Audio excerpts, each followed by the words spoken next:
پیدائش حضرت آدم علیہ السلام۔ اللہ تعالی نے جب حضرت آدم علیہ السلام کو پیدا کرنا چاہا تو حضرت جبرائیل علیہ السلام کو حکم دیا کہ روح زمین پر ہر رنگ کی مٹی، سفید، سرخ، سیاہ، شور و شیریں، نرم و سخت میں سے ایک مشت خاک اٹھا کر لاؤ کہ میں ایک مخلوق پیدا کرتا ہوں۔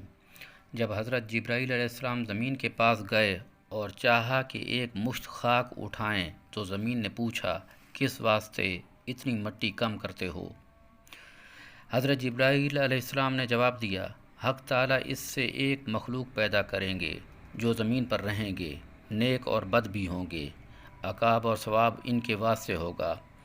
پھر زمین نے عرض کی، میں اللہ تعالیٰ کی عزت کی پناہ پکڑتی ہوں، تو مجھ سے مٹی نہ اٹھا، کیونکہ کچھ لوگ نافرمانی کی وجہ سے جہنم میں جلیں گے۔ حضرت جبرائیل علیہ السلام زمین کی فریاد سن کر واپس چلے گئے اور عرض کیا کہ الہی، زمین تیری عزت کی پناہ چاہتی ہے، میں تیرے نام کی عزت سے مٹی نہ اٹھا سکا۔ پھر حق تعالیٰ جل جلالہ نے حضرت میکائیل کو بھیجا، وہ بھی واپس آ گئے۔ پھر پروردگار عالم نے اسرافیل کو بھیجا، وہ بھی اسی طرح خالی ہاتھ واپس آ گئے۔ پھر پروردگار عالم نے اسرائیل کو بھیجا تو اسرائیل نے زمین کی منت و زاری نہ سنی اور کہا، میں اللہ تعالیٰ کے حکم کو تیری منت و زاری پر نہیں چھوڑ سکتا، میں خدا تعالیٰ کا فرما بردار ہوں۔ ملک الموت فرشتہ مٹی لے کر واپس آ گیا۔ پھر پروردگار عالم نے روحوں کے قبض کرنے کا کام اسی کے سپرد کر دیا۔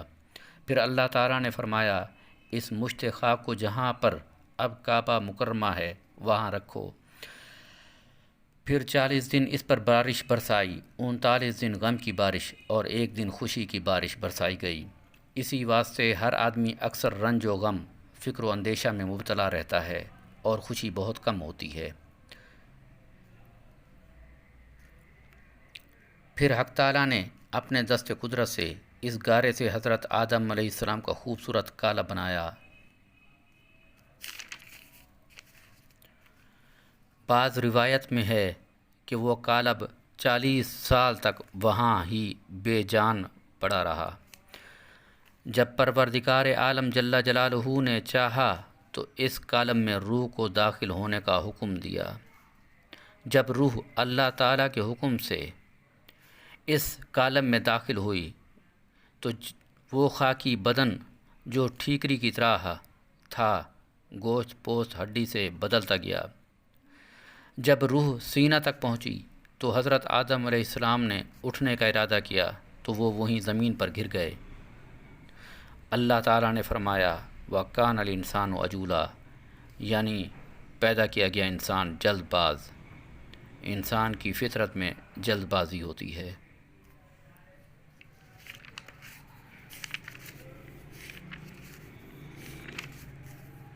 حضرت حوا رضی اللہ عنہا کی پیدائش۔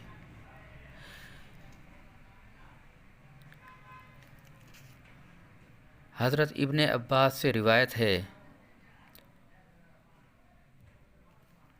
کہ حضرت آدم علیہ السلام پر اونگ ڈال دی گئی، پھر ان کی بائیں پسلی سے حضرت حوا رضی اللہ عنہا کو پیدا فرمایا گیا۔ تفسیر عزیزی میں ہے کہ فرشتوں نے حضرت آدم علیہ السلام کی پسلی کو چیر کر حضرت حوا کو نکالا، پھر پسلی کو سی دیا اور حضرت آدم علیہ السلام کو خبر بھی نہ ہوئی۔ جب حضرت آدم علیہ السلام نے آنکھ کھولی تو اپنے خون اور گوشت کی وجہ سے حضرت حوا سے انس اور محبت پیدا ہو گئی۔ حضرت حوا رضی اللہ عنہا کو اللہ تعالیٰ نے بہت زیادہ حسن و جمال دیا تھا۔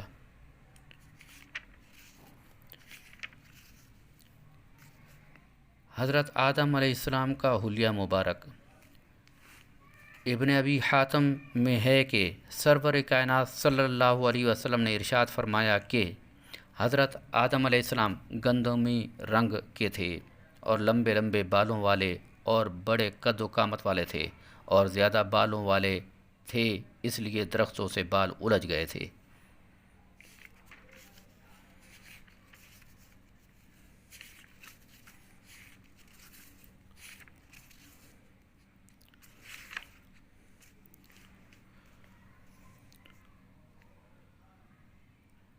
ابن سعد اور حاکم اور دوسرے محدثین نے ابی ابن کعب سے اور انہوں نے حضرت صلی اللہ علیہ وسلم سے روایت کی، جس وقت حضرت آدم علیہ السلام کی وفات کا وقت قریب آیا تو آپ کو بہشت کے میووں کی خواہش ہوئی اور خود بسبب ضعف کے حرکت نہ کر سکتے تھے۔ آپ علیہ السلام نے اپنے بیٹوں سے فرمایا، تم خانہ کعبہ کو جاؤ اور وہاں میرے واسطے خداوند کریم سے جنت کے میوے مانگو، کیونکہ اس وقت جو کوئی وہاں حاجت مانگتا، کعبہ مکرمہ میں جا کر دعا کرتا تو وہاں دعا منظور ہوتی تھی۔ جب آدم علیہ السلام کے بیٹے گھر سے روانہ ہوئے تو حضرت جبرائیل بما فرشتوں کے نازل ہوئے۔ حضرت آدم علیہ السلام کے بیٹوں سے دریافت کیا تو انہوں نے حضرت آدم علیہ السلام کی خواہش کا اظہار کیا تو حضرت جبرائیل اور دیگر فرشتوں نے کہا، ہمارے ساتھ واپس آ جاؤ، ہم خود تمہارے مطلب لائے ہیں۔ جب فرشتے حضرت آدم علیہ السلام کے قریب پہنچے تو حضرت حوا نے موت کے فرشتے کو دیکھا تو ڈر گئیں اور حضرت آدم علیہ السلام کے قریب ہونے لگیں۔ حضرت آدم علیہ السلام نے حضرت حوا کو روکا، میرے اور میرے رب کے درمیان حائل نہ ہو۔ اسرائیل نے حضرت آدم علیہ السلام کی روح مبارک قبض کی تو حضرت آدم علیہ السلام کے بیٹوں سے کہا، تم دیکھو جو طریقہ ہم کرتے ہیں، پھر اپنے مردوں کے ساتھ ایسے ہی کیا کرو۔ پھر فرشتوں نے حضرت آدم علیہ السلام کے واسطے خوشبو مرکب کی، خوشبوؤں میں سے جنت کی بیریوں سے پتے لائے اور حضرت آدم علیہ السلام کو غسل دیا اور حنوط مل کر بہشت کا کفن پہنایا، چونکہ ان کے اترنے کی جگہ ہندوستان میں تھی جس کو وہنا کہتے ہیں۔ وہاں سے ان کی اولاد میں سے 150 آدمی حضرت آدم علیہ السلام کو باری باری اٹھائے ہوئے فرشتوں کے ہمراہ گئے اور خانہ کعبہ میں پہنچایا۔ حضرت آدم علیہ السلام پر حضرت جبرائیل علیہ السلام نے امام ہو کر نماز جنازہ پڑھائی اور 4 تکبیریں پڑھیں، منا کی مسجد خیف میں دفن کیے اور آپ کی قبر مبارک بغلی بنائی گئی اور قبلہ کی طرف سے آپ کو قبر میں اتارا کیا تھا۔ آپ کی قبر کے اوپر کوہان اونٹ کی شکل پر بنائی گئی۔